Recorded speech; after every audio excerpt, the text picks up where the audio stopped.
So we're often asked about the process that was used to develop the DEC Recommended Practices in Early Intervention and Early Childhood Special Education 2014.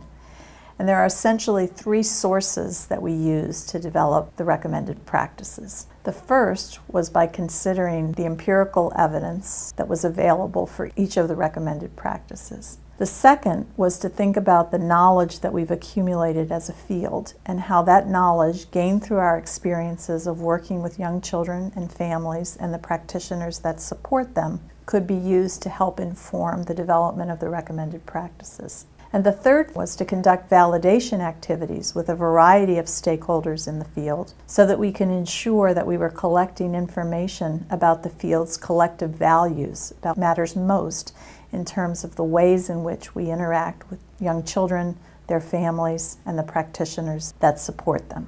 When we think about the empirical evidence base that helped inform the DEC recommended practices, it's really important to consider two uses for the term evidence-based practice. The first use is practice as a verb, meaning the actions or behaviors that we carry out with or on behalf of young children and their families.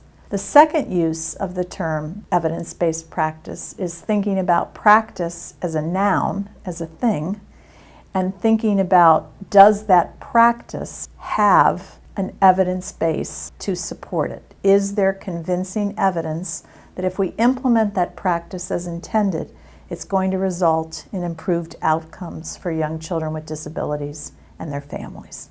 Thinking about evidence-based practice as a noun is really what's guiding our work around conducting evidence syntheses to gather information about what's the best available evidence in support of each of the recommended practices.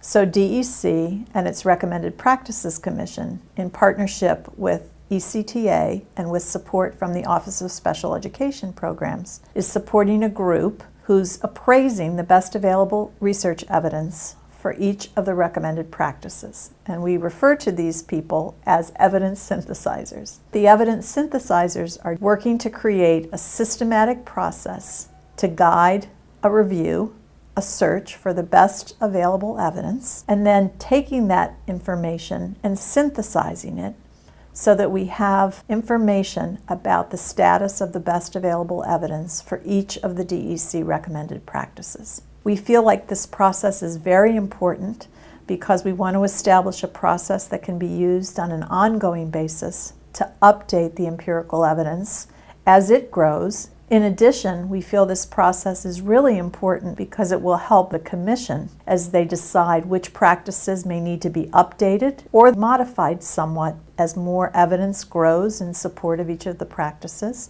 Or the Commission might identify through the evidence synthesis process that there are additional practices that need to be added.